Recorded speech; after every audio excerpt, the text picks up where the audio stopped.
Assalamualaikum warahmatullahi wabarakatuh. Al-Fatihah.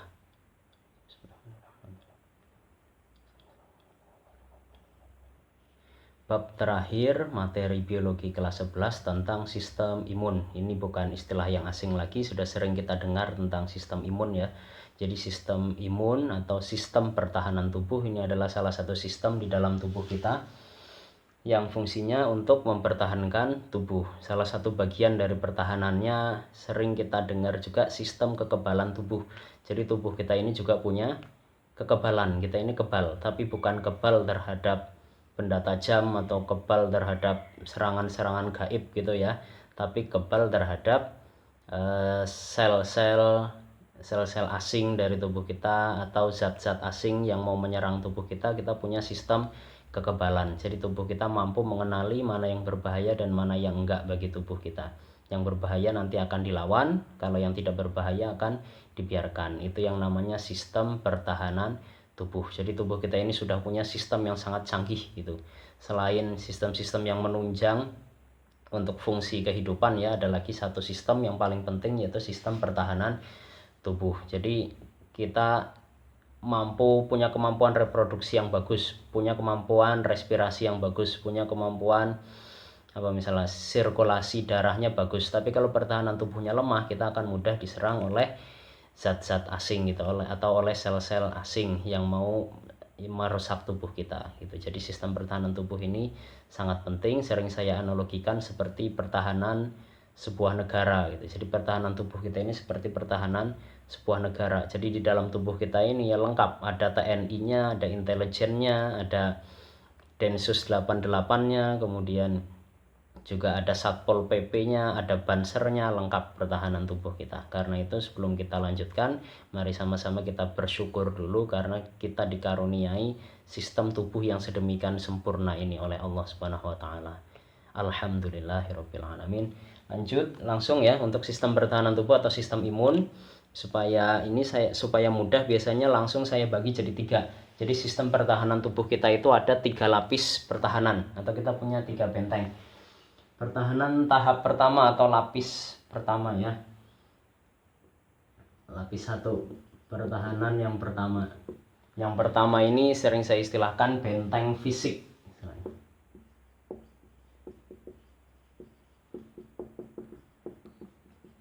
Benteng fisik maksudnya gimana? Jadi benteng fisik ini ya benteng pembatas kita dari luar.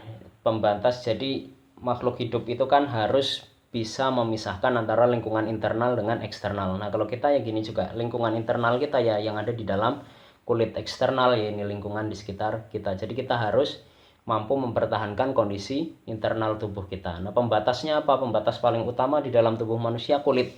Jadi kulit ini kalau dalam sistem pertahanan ibarat benteng pertahanan gitu. Jadi mau perang, kalau kita punya benteng itu kan kita lebih kuat. Musuh mau masuk itu pasti susah karena sudah terhalang oleh benteng fisik gitu. Ada pertahanan fisik berupa benteng. Akhirnya musuh tidak bisa masuk, harus melumpuhkan pertahanan pertama dulu, nanti baru bisa menyerang. Bayangkan kalau sebuah kerajaan gitu atau sebuah negara gitu tidak mempunyai perbatasan, nggak punya perbatasan yang kuat atau nggak punya benteng, musuh kan akan sangat mudah menyusup gitu. Jadi dengan memiliki benteng fisik pertama itu nanti pertahanan kita akan sangat kuat. Ini kalau pada manusia, pada kulit misalnya, kulit tadi ya. Kemudian apalagi selain kulit, ada sekresi-sekresi yang lain, cairan, contohnya apa ini, membran mukosa, sekresi dari kulit dan membran mukosa. Kemudian sekresi, ada kulit dan membran mukosa yang pertama ya.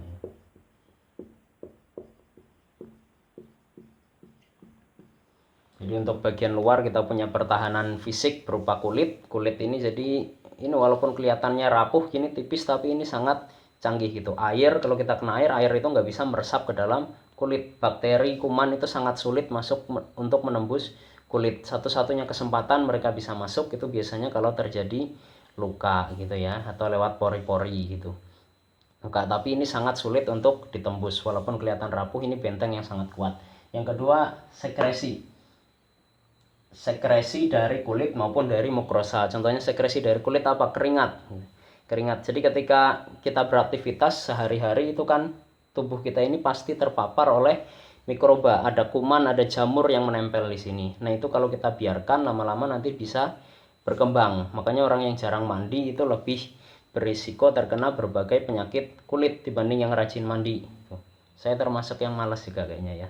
Jadi dengan kita punya keringat itu nanti, dengan berkeringat bakteri itu nanti lama-lama mati gitu, karena keringat kita itu bukan cuma air tapi banyak zat-zat lain gitu ya, banyak zat lain yang bermanfaat juga di keringat, khususnya untuk membunuh mikroba, jamur, kemudian bakteri yang menempel itu nanti akan mati gitu ketika menempel di kulit kita. Nah itu penyebabnya orang yang lama nggak mandi kok nanti jadi bau. Yang bikin bau itu ya bukan tubuh kita sebetulnya, bukan tubuh kita yang bau, tapi mikroba yang sudah mati di sekitar kulit tadi gitu. Khususnya bagian tubuh yang lembab itu lebih banyak mikroorganismenya tadi yang sudah mati di ketiak gitu, daerah-daerah yang lembab gitu ya, banyak yang mati gitu. Makanya nanti sering jadi kuning pakaian, kalau baju warna putih biasanya sekitar sini nanti jadi kuning, itu jamur-jamur yang sudah mati. Begitu juga di bagian kerah sini ya, leher. Ini benteng pertahanan yang pertama. Selain keringat apalagi? Air mata misalnya. Air mata ini jadi fungsinya bukan cuma untuk menangis gitu, bukan cuma untuk meluapkan perasaan ya, tapi air mata itu fungsinya untuk perlindungan sebetulnya, melindungi mata kita dari infeksi mikroba atau dari debu. Ada debu yang masuk karena kita punya air mata, nanti debu itu semakin kita berkedip gini kan sebetulnya diarahkan ke sini, makanya nanti ketika bangun tidur jadi belek itu ya, atau apa istilahnya, lodok itu kotoran-kotoran yang ada di mata berkat air mata. Bayangkan kalau kita nggak dikasih air mata oleh Allah gitu, pasti nanti mata ini kering, sakit gitu, gampang kena infeksi, sangat gampang terserang penyakit gitu ya. Jadi ini adalah salah satu nikmat atau anugerah yang sangat besar yang jarang kita syukuri gitu. Air mata, apalagi lendir yang ada di hidung, yang ada di mulut, ada di telinga juga ada lendir. Lendir ini nanti memperangkap debu, merangkap kotoran yang mau masuk ke telinga, supaya nanti nggak jadi masuk tapi terperangkap di lendir itu. Makanya kalau nanti sudah numpuk itu yang jadi kopok gitu ya, atau nanti yang lendir di hidung itu yang nanti juga merangkap bakteri, merangkap debu, itu nanti yang jadi upil, atau di mulut jadi iler. Jadi semuanya itu sebetulnya menjalankan fungsinya masing-masing gitu. Jadi mari kita syukuri tapi jangan berlebihan gitu ya. Iler ya jangan berlebihan, ingus jangan berlebihan, air mata jangan berlebihan, secukupnya saja. Benteng pertahanan yang kedua, lapis yang kedua. Lapis kedua ini ada sel darah putih fagositik, protein antimikroba, sama respon peradangan.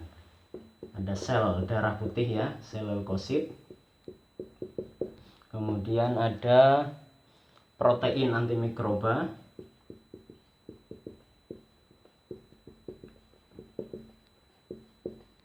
Juga ada satu lagi respon peradangan namanya.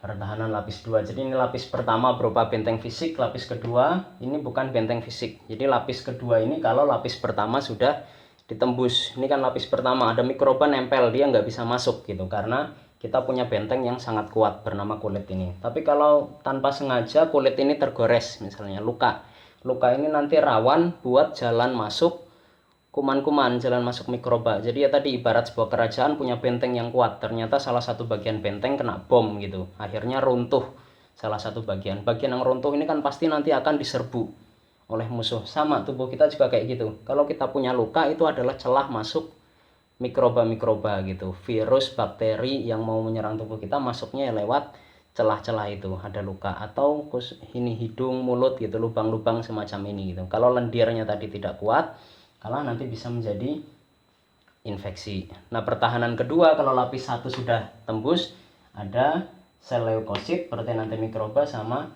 respon peradangan. Ini biasanya saya sebut istilah pertahanan non spesifik. Yang ini juga non spesifik ya. Jadi baik lapis 1 maupun lapis 2 ini sama-sama yang non spesifik. Bedanya yang satu ini benteng fisik, yang ini non fisik. Ini non fisik tapi sel-sel yang berperan sama protein yang ada di dalam tubuh kita.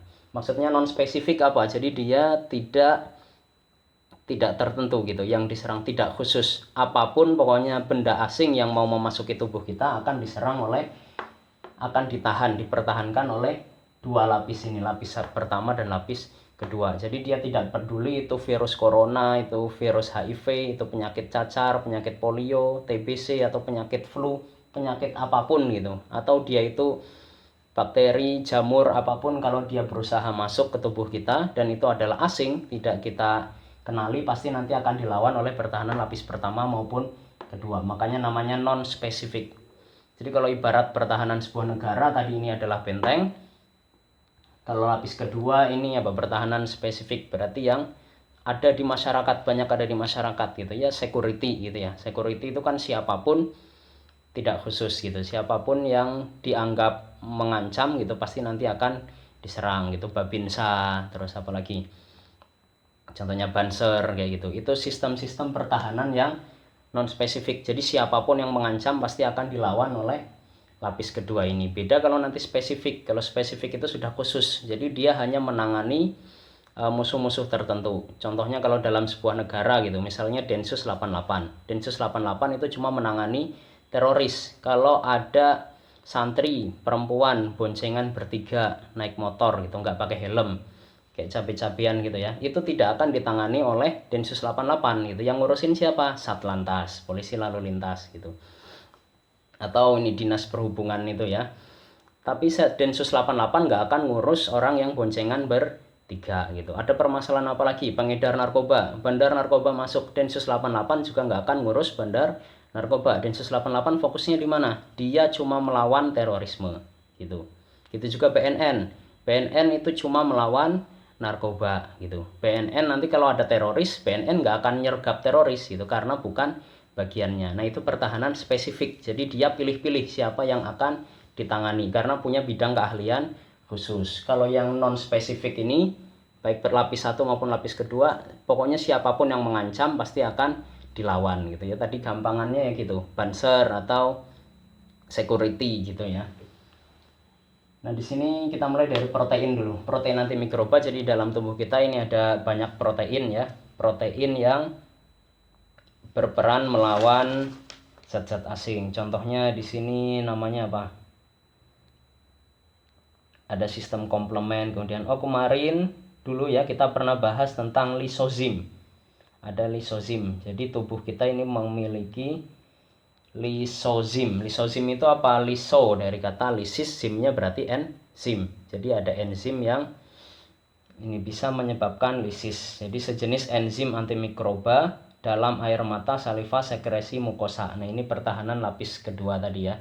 Jadi kalau ada agen antimikroba tadi, sekresi pertama cairannya ini akan menghambat di luar gitu, kemudian protein yang ada di dalam sekresi ini itu adalah pertahanan lapis kedua yang nanti akan membunuh apapun yang menyerang tubuh kita gitu. Itu protein antimikroba. Jadi protein yang bisa mencegah mikroba untuk menginfeksi tubuh kita, intinya itu. Kemudian yang kedua ada respon peradangan. Respon peradangan, jadi peradangan itu kalau sudah terlanjur luka ya tadi, kemudian ada mikroba yang masuk, akhirnya terjadi infeksi. Respon peradangan itu adalah jadi dibatasi daerah situ aja gitu. Ibaratnya apa? Seandainya suatu daerah kita diserbu teroris gitu, misalnya satu daerah gitu diserbu teroris, pasti pemerintah nanti akan berusaha supaya nggak meluas daerah sebarannya tadi.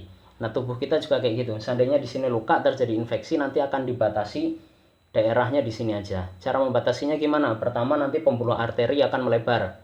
Pembuluh arteri di sekitar situ akan melebar. Supaya apa? Supaya nanti sel darah putih banyak yang datang ke situ untuk melawan. Jadi ibarat negara ya, perjalanan polisi, tentara diarahkan ke situ semua untuk melawan teroris tadi. Jadi ada infeksi, arteri nanti akan membesar supaya sel-sel darah putih kita bisa melawan. Kemudian nanti venanya diperkecil. Vena kan yang masuk dari daerah itu untuk keluar ya. Jadi daerah tadi dilokalisasi, istilahnya dilokalisir gitu supaya nggak kemana-mana. Jadi kalau daerah ini sudah terlanjur terkena infeksi, supaya mikrobanya tadi nggak nyebar masuk ke dalam tubuh, venanya diperkecil supaya nggak menyebar.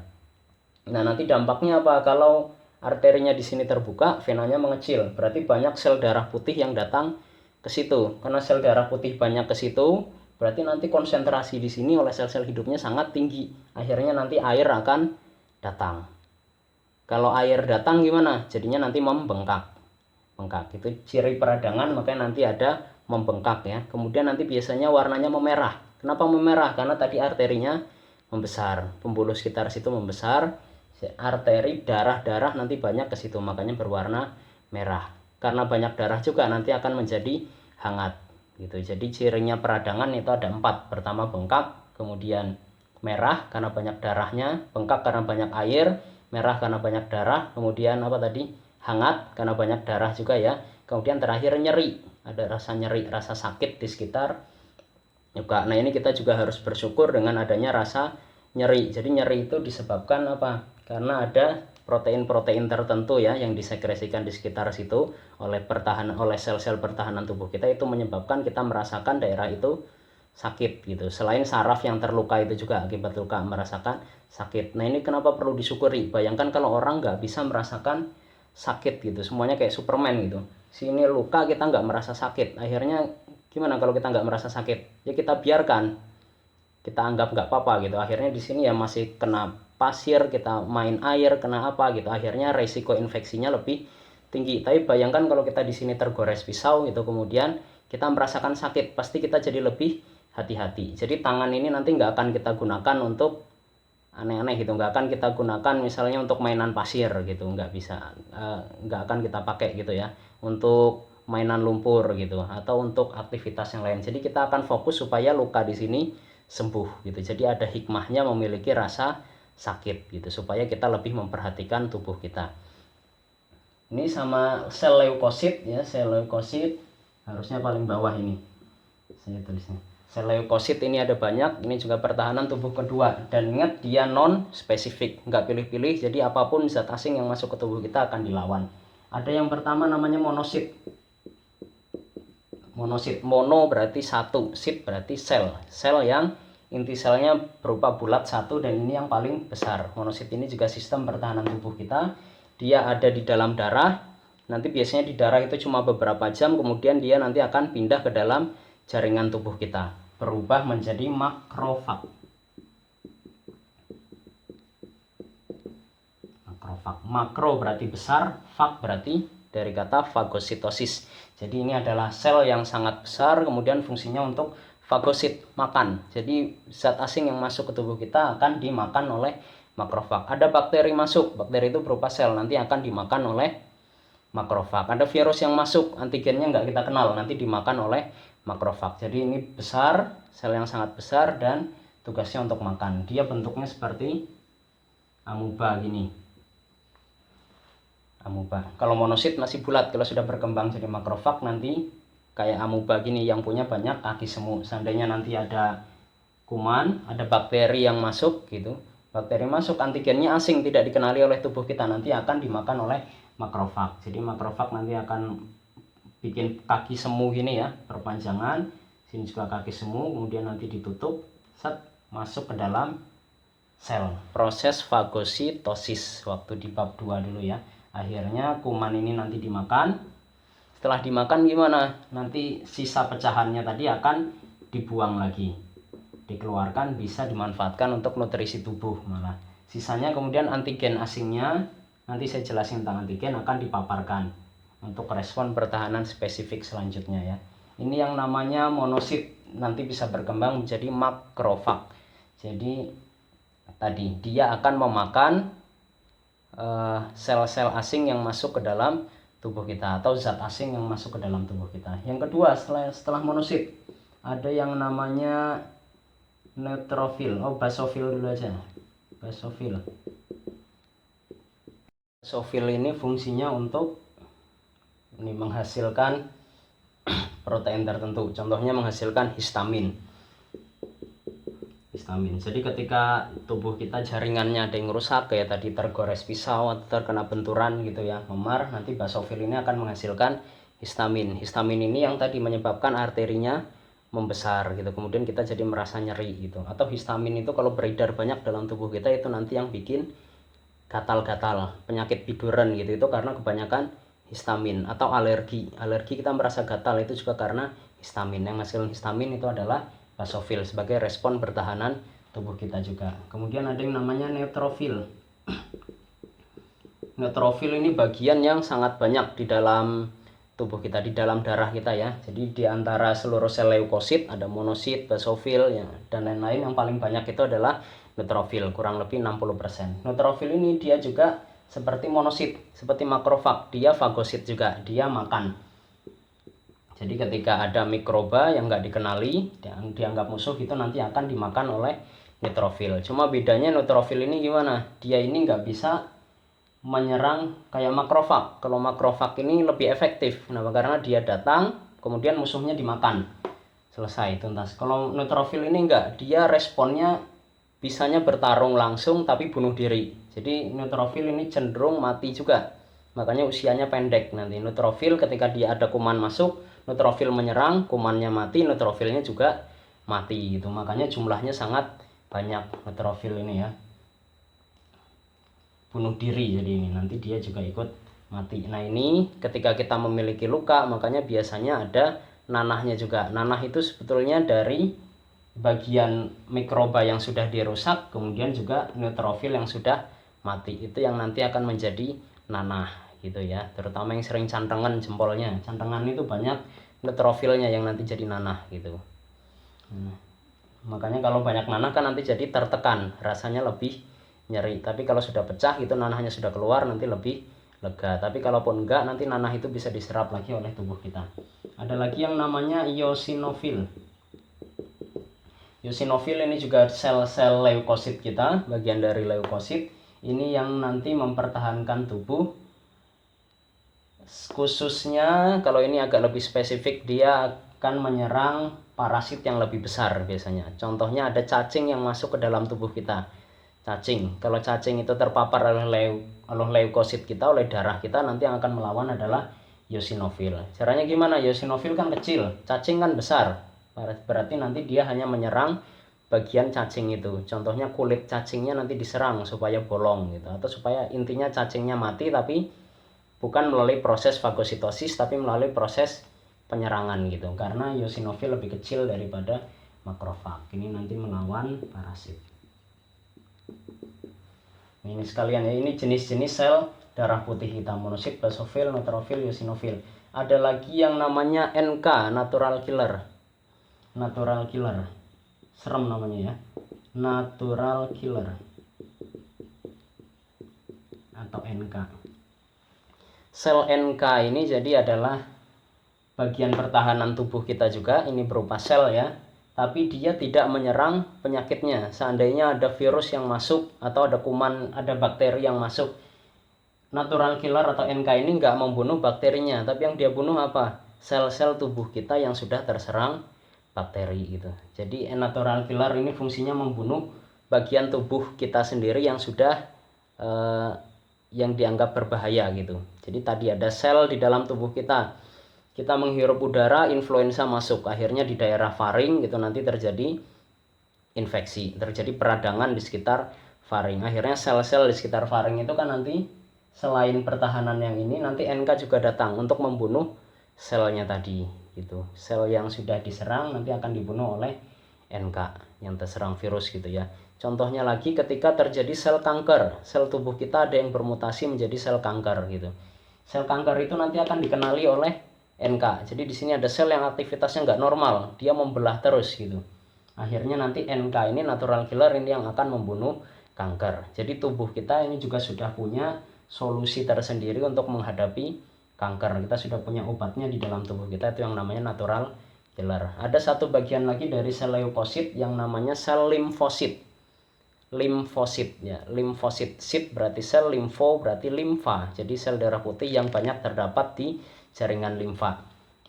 Tapi tidak akan saya bahas di sini. Kenapa? Karena dia bukan pertahanan lapis kedua. Lapis kedua ini tadi pertahanan yang non spesifik. Kalau limfosit itu adalah pertahanan lapis ketiga yang spesifik.